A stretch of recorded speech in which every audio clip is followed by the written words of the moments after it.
The dog came sprinting across that field like he'd been waiting 2 years just for this one moment. Walter Hayes dropped his coffee cup right there on his friend's porch steps, and he didn't even hear it shatter. He didn't feel his knees hit the grass. All he felt was 70 pounds of golden fur slamming into his chest, a wet nose pressed against his neck, and a whine that sounded almost like a sob. "Buddy," Walter whispered, and his voice cracked in half. "Buddy, is that really you? 2 years. 730 days of an old man believing his best friend was gone forever, and here he was, alive, shaking, licking the tears off Walter's weathered face like he was trying to fix something broken. Neither one of them let go for a long, long time. Have you ever lost someone you loved so much that a piece of your own heart just went missing with them? Not a person. An animal. The kind of soul that never once judged you, never once left when things got hard, never once cared if the house was messy or if you cried in your recliner at 3 a.m. If you've ever felt that kind of love, you already know exactly what Walter Hayes was feeling on that Missouri farm, in a moment he thought he'd never get. Walter was 71 years old, and he lived alone in a small white house on Maple Street in a quiet town outside Columbus, Ohio. The house had once been full of noise. His wife Ellen's laughter in the kitchen, the smell of her pot roast on Sunday afternoons, the sound of her humming old hymns while she watered her tomato plants out back. But Ellen had been gone 3 years now, taken by a stroke that came without warning on an ordinary Tuesday morning. Walter had held her hand in that hospital room until the machine stopped beeping, and something in him had gone quiet ever since. The house stayed quiet too. Too quiet. The kind of quiet that presses down on an old man's chest at night when the wind rattles the windows and there's nobody to say goodnight to. His son Mark lived 20 minutes away with his wife Claire, and they had 2 kids Walter barely got to see anymore. Mark called on Sundays, sometimes. Visited on holidays mostly. It wasn't cruelty exactly, just the slow drift that happens when grown children build their own busy lives and forget how much an old man's world can shrink down to 4 walls and a recliner. Walter never complained about it. He wasn't the complaining type. He'd worked 38 years at the same machine shop, raised 2 kids, buried his wife, and never once asked anybody for pity. But there were nights that first year after Ellen passed when he sat in the dark kitchen and wondered what exactly he was still doing here, and who exactly would notice if he wasn't. Then, on a rainy April afternoon, everything changed because of a cardboard box. Walter had driven out to help his old coworker Pete clear out a barn, and there in the corner, whimpering under a stack of feed sacks, was a litter of golden retriever puppies nobody wanted. Pete's dog had gotten loose with the neighbor's retriever, and now there were 6 squirming, hungry pups and no home for any of them. Walter almost walked right past. He told himself he was too old, too tired, too alone to take care of anything else. But one of the puppies, the smallest one, waddled straight over to Walter's boot and just sat down on his foot like he'd already decided. Looked up at him with those dark brown eyes like he already knew Walter needed him more than Walter knew it himself. "Well, I'll be," Walter said, crouching down slow because his knees didn't bend like they used to. The puppy licked his hand once, twice, and that was that. Walter drove home that evening with a cardboard box on the passenger seat and a towel underneath it, and somewhere around mile marker 12, he decided to name him Buddy. Because that's exactly what he was going to need him to be. Those first few months were hard in the way that new life is always hard.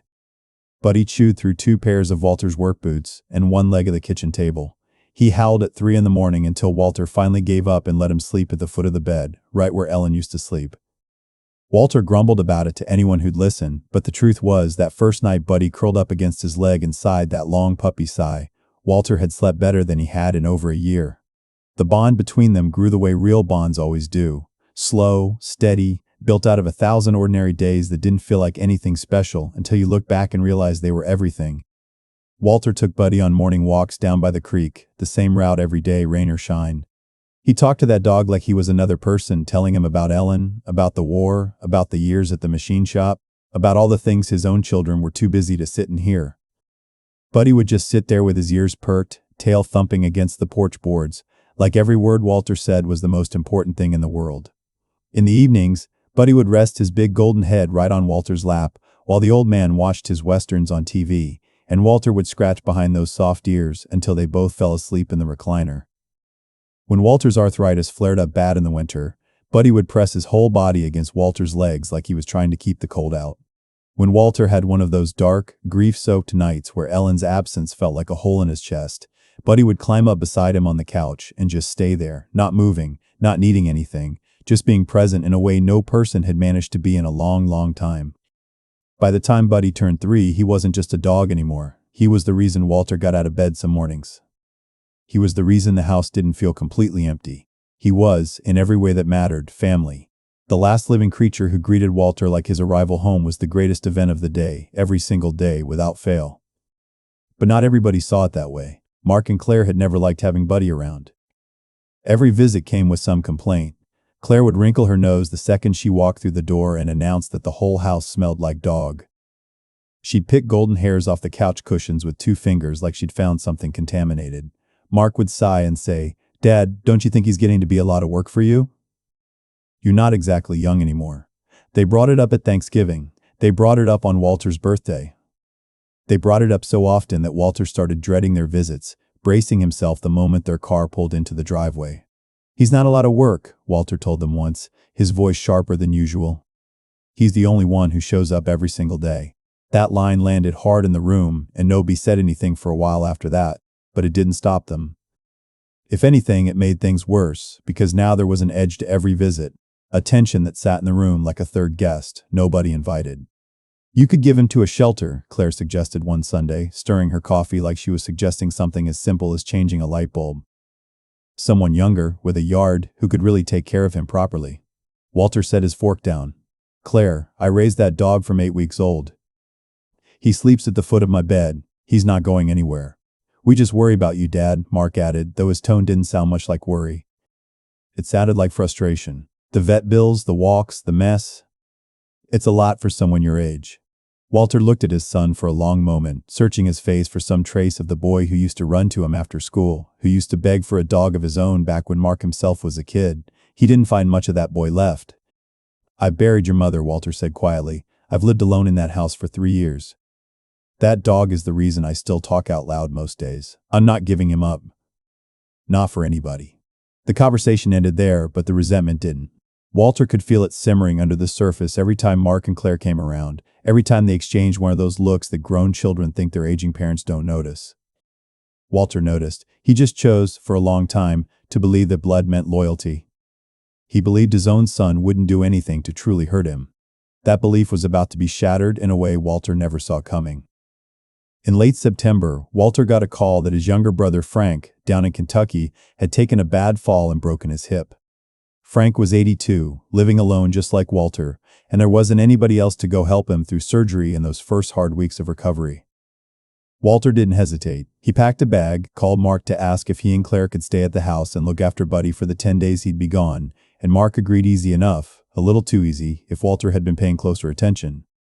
"Don't you worry about a thing, Dad," Mark said on the phone. "We'll take good care of him. You just focus on Uncle Frank." Walter knelt down before he left and held Buddy's face in both hands, the way he always did when he had to leave for more than a day. "I'll be back before you know it," he told him. "You be good for your Uncle Mark now, you hear?" Buddy licked his palm and whined low in his throat like somehow, someway, he already knew something was wrong. Dogs have a sense for these things. Walter should have listened to it. He didn't. He climbed into his truck and drove 8 hours to Kentucky. And that was the last time he saw his dog for 2 years. The 10 days in Kentucky stretched to 16 because Frank's recovery was slower than the doctors hoped. An infection set in that needed a second round of antibiotics and careful watching. Walter called home 3 or 4 times during those 2.5 weeks, and every time, Mark gave him some version of the same answer. "He's fine, Dad. Eating good. We took him for a walk this morning." Walter believed every word of it because why on earth wouldn't he? When Walter finally pulled his truck back into his own driveway 16 days later, tired and worn thin from sitting in hospital chairs and sleeping on his brother's lumpy pull-out couch, the first thing he did before he even grabbed his suitcase was call out for Buddy. No golden shape came barreling around the corner of the house. No bark, no wagging tail, just silence, and the wind moving through the maple trees, and a feeling settling into Walter's stomach like a stone dropping into still water. He found Mark and Claire in the kitchen, and one look at their faces told him something was very wrong. Claire wouldn't meet his eyes. Mark's jaw was tight, his hands jammed deep into his pockets. "Where's Buddy?" Walter said, not a question. A demand. "Dad," Mark started, and there was something rehearsed in the way he said it, something too smooth, too practiced. "He got out. We think he dug under the fence one night while we were sleeping. We looked everywhere, put up flyers all over the neighborhood. We drove around for hours calling for him. I'm so sorry, Dad. He's just gone." Walter stood there in his own kitchen, in the house he'd shared with Ellen for 40 years, and felt the floor tilt underneath him. Gone, he repeated, like the word itself didn't make sense in his mouth. But he doesn't dig. He's never once tried to get past that fence in 3 years. His voice was rising now, shaking at the edges. "You're telling me you lost my dog?" "We're so sorry," Claire said, and there were tears in her eyes. Real or performed, Walter couldn't tell in that moment because his whole world had just cracked down the middle. "We looked everywhere, Walter. I promise you, we looked." Walter didn't sleep that night. He walked the perimeter of his yard with a flashlight until 2 in the morning, checking every inch of fence line, and there was no hole, no gap, no broken board anywhere. He told himself maybe he was wrong, maybe grief and exhaustion were making him see things that weren't there. But some part of him, some old quiet instinct, knew something didn't add up. He just didn't have the strength yet to ask the question underneath the question. The weeks that followed were some of the darkest of Walter's life, and that's saying something for a man who'd already buried his wife. He drove up and down every street in a 10-mile radius with the truck window down, calling Buddy's name until his voice went hoarse. He printed 200 flyers with Buddy's photo on them. The one from last Christmas where Buddy was wearing a ridiculous red bandana Ellen would have loved, and stapled them to every telephone pole and community board he could find. He called the county shelter every single day for a month, describing Buddy down to the small white patch on his left paw, praying someone would call back and say they'd found him. Nobody called. Not the shelter, not a single neighbor, not one person who claimed to have seen a golden retriever wandering the streets. It was as if Buddy had vanished into thin air, and the not knowing was its own particular kind of torture. Walter would have almost preferred bad news to no news at all, because at least bad news gives you something to grieve. Silence just gives you an open wound that never gets the chance to close. Walter stopped sleeping through the night. He'd wake at 3 or 4 in the morning out of habit, expecting to feel Buddy's warm weight against his legs, and instead there'd just be cold sheets in an empty house that felt bigger and colder than it had ever felt, even in the worst months after Ellen died. He stopped watching his westerns because the recliner felt wrong without a golden head resting on his knee. He stopped taking his morning walks by the creek because every step of that familiar path was a step without the dog who used to walk it beside him, sniffing at every bush, doubling back to check that Walter was still following. His neighbor, Doris, who'd known Walter for 20 years, started bringing over casseroles the way people do when they sense a person is disappearing a little at a time. "You've got to eat something, Walter," she'd tell him, standing on his porch with a covered dish in her hands. And Walter would thank her, and take the dish, and mostly let it sit untouched on the counter, because grief has a way of stealing your appetite along with everything else. Mark and Claire came by a handful of times in those first weeks, always full of apologies that started to feel thinner each time they repeated them. "We're just as upset as you are, Dad," Claire said once, and Walter had looked at her, really looked at her, and something in her eyes made him doubt every word coming out of her mouth, but he had no proof of anything. Just an old man's instinct, and grief so heavy it was hard to trust his own judgment about anything anymore. 2 months became 4. 4 became 8. By the time winter set in and the first snow fell soft and silent over Maple Street, Walter had stopped putting up new flyers. He still drove the same familiar route sometimes, out of habit more than hope, scanning ditches and yards for a flash of gold that never came. He still kept Buddy's food bowl in the same spot by the pantry door, though he'd stopped filling it months ago. Something in him just couldn't bring himself to put it away, like storing it would be admitting, once and for all, that Buddy wasn't coming back. By the 1-year mark, Walter had aged in a way that worried even Doris, who told him more than once that he looked like a man who'd given up on something important. And he had, in a way, he'd given up hope of ever seeing that dog again. He told himself it was time to accept it, the same cruel way he'd had to accept Ellen's passing. Some things you don't get back. You just learn, slowly and painfully, how to carry the missing piece around with you for the rest of your days. Spring came again, and then a second summer, and Walter's life had folded back into a smaller, quieter shape. He still lived alone. He still walked, though shorter distances now, his knees worse than ever. He still talked out loud sometimes in the empty kitchen, old habits being what they are, though there was nobody there anymore to wag a tail at the sound of his voice. His friend Pete, the same Pete whose barn had once held that cardboard box of puppies, had retired to a small horse farm 3 states away in Missouri, out near a little town called Clearwater, and he'd been inviting Walter down for a visit for the better part of a year. "Come on out, Walt," Pete said on the phone that August. "Fresh air'll do you good. I got a guest room with your name on it, and I make a mean pot of chili." Walter almost said no, the way he'd said no to most invitations these past 2 years. But something in him, some small stubborn part that Ellen used to call his last bit of fight, told him to go. Maybe it was time to see something other than the same four walls. He drove out on a Thursday in late August, the same kind of warm, gold-lit afternoon that always used to remind him of Buddy's coat catching the sun. He pulled into Pete's gravel driveway around 4 in the afternoon, tired from the road but glad, in a quiet way, to be somewhere new. Pete met him on the porch with a cup of coffee and a hug, and for the first time in longer than Walter could remember, he felt something close to peace settle over him as he sat down on the porch steps and looked out over Pete's land. Rolling green pasture, a few horses grazing near the tree line, the kind of open American countryside that made a man feel small in a good way, connected to something bigger than his own grief, connected to something bigger than his own grief. They talked for a while about nothing important, the weather, Pete's horses, an old co-worker who'd passed the year before. Walter felt his shoulders loosen for the first time in what felt like forever.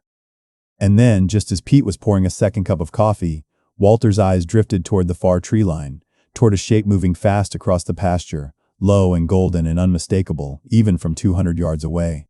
Walter's whole body went still. His heart slammed once, hard, against his ribs. "Pete," he said, his voice barely a whisper. "Whose dog is that?" Pete squinted toward the field. "That's the neighbor's dog. Fella named Curtis bought him off some rescue about a year and a half back, I think. Sweet dog. Real friendly. Comes over here most days to visit my horses." Walter didn't hear the rest of what Pete said, because he was already on his feet, already moving toward the porch steps, his heart pounding so hard he could feel it in his throat. The dog was running now, running straight toward the porch, straight toward Walter, ears flying back, and something about the shape of him, the exact way he moved, hit Walter like a physical blow.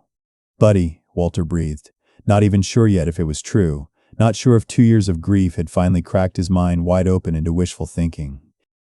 "Buddy!" The dog's whole body changed the second Walter's voice reached him. He didn't just run anymore, he flew, ears pinned flat, tail a blur, closing the distance across that field like the last 2 years hadn't happened at all, like time had simply folded in on itself and brought him straight back to the one voice he'd never stopped listening for. Walter's coffee cup hit the porch steps and shattered, and he didn't even register the sound. He was on his knees in the grass before Buddy reached him, arms already open, and then 70 pounds of golden retriever crashed into his chest and nearly knocked him flat, and Walter didn't care one bit. He wrapped both arms around that familiar body, felt the same soft fur, found the same small white patch on the left front paw, a little grayer around the muzzle now, a little heavier but unmistakably, undeniably his dog.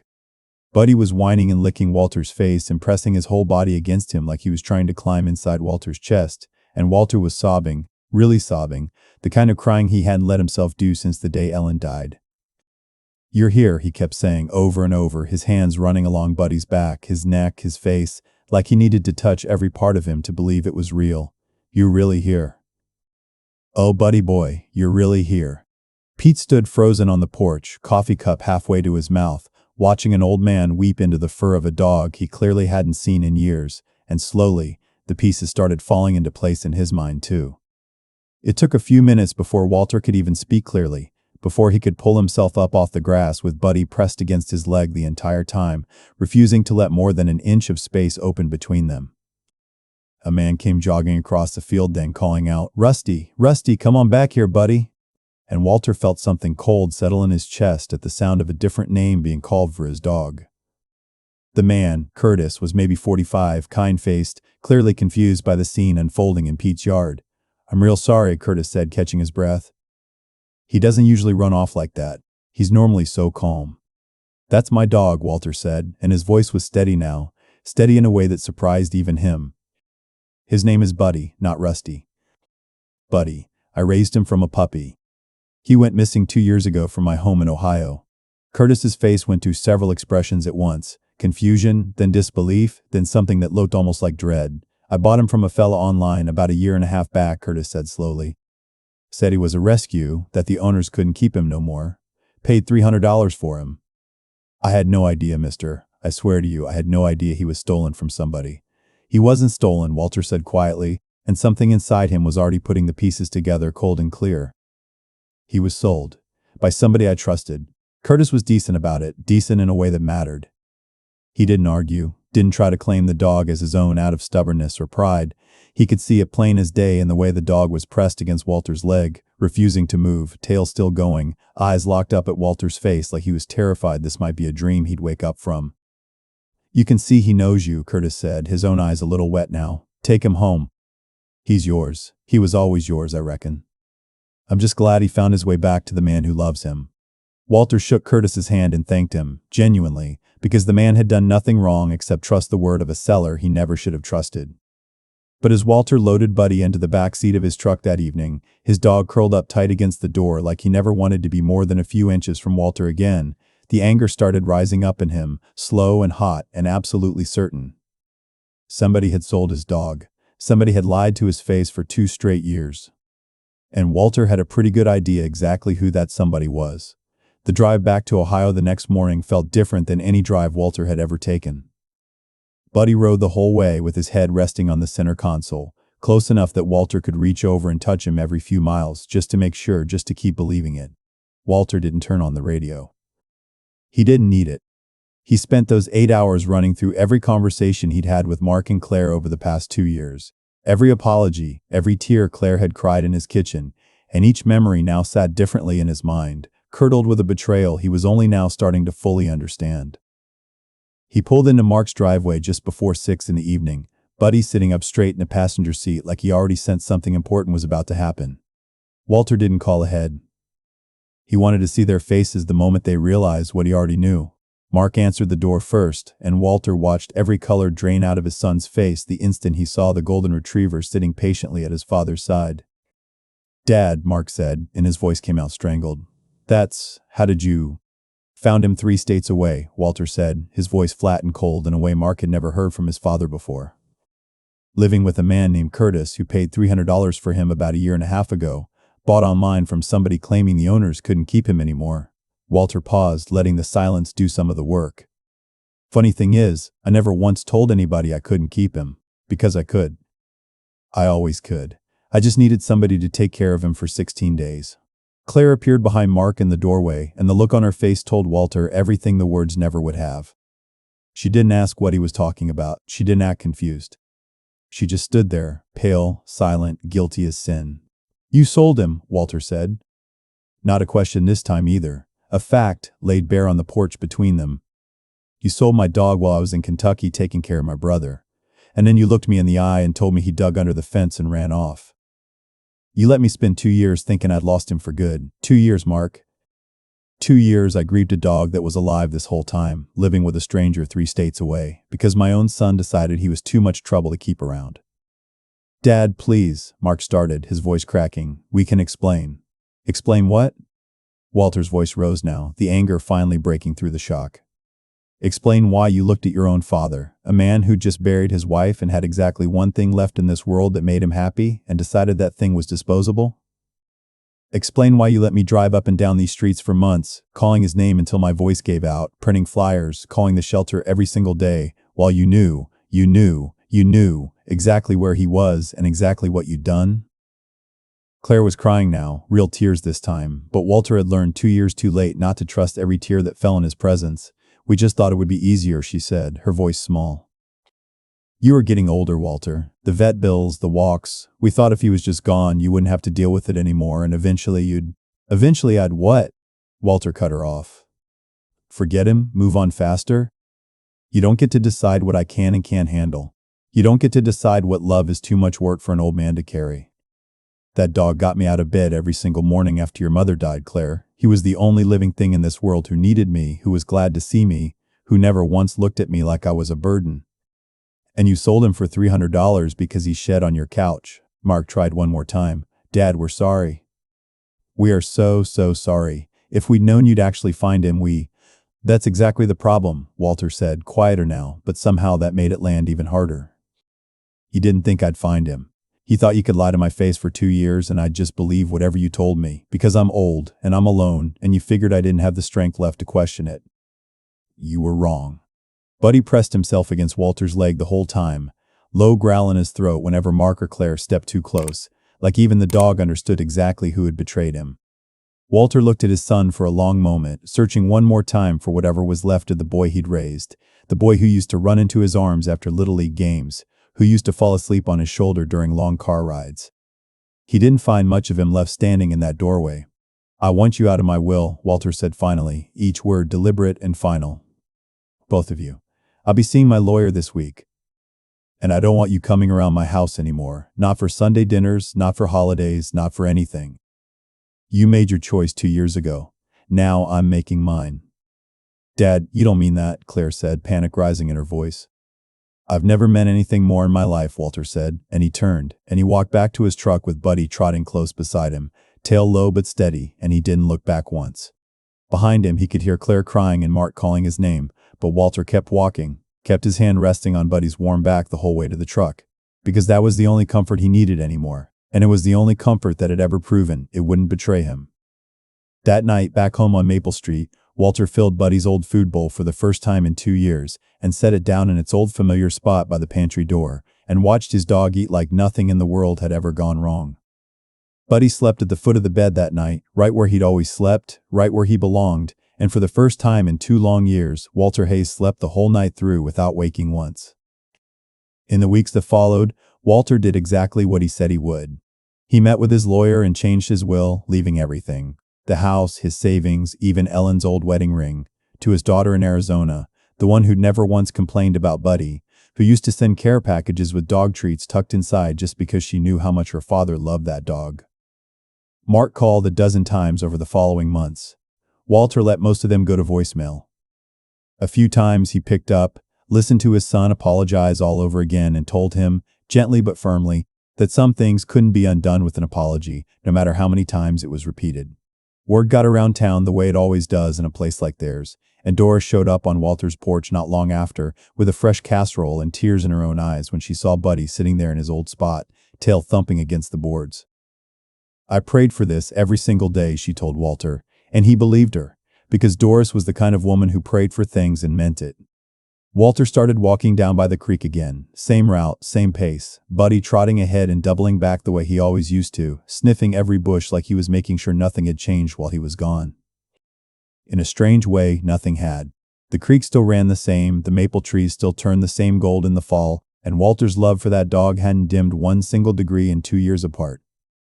If anything, it had grown deeper, forged now in a fire of loss and betrayal and a homecoming that felt, to Walter, like nothing short of a miracle. He wasn't a man given to grand talk about faith, but he told Doris once, sitting on the porch with Buddy's head resting on his knee, that he believed something bigger than luck had steered that dog across a field in Missouri and put him exactly where Walter would find him. "Some things," Walter said, "just aren't accidents." He was 90 pounds lighter in worry and 2 years older in the face, but Walter Hayes felt, for the first time since Ellen passed, like a whole man again.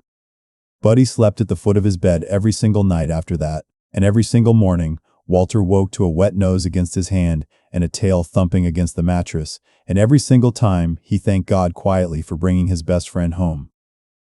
If there's one thing this story ought to leave you with, it's this. The love of a loyal animal is never something to be measured in convenience or mess or how much work it takes to keep them fed and walked and cared for. It's a bond that some people will simply never understand until they've lost it, and some people, sadly, never understand it at all. Walter Hayes learned the hard way that blood doesn't always mean loyalty, and that sometimes the truest, most faithful love you'll ever know comes on 4 legs, waiting by the door every single day, asking for nothing but your presence in return. So here's what we want to know from you. Have you ever been betrayed by someone you trusted when it came to an animal you loved? And if you've ever had a reunion like Walter's, a moment when a pet you thought was gone forever came back into your life, we want to hear that story too. Write it down in the comments below.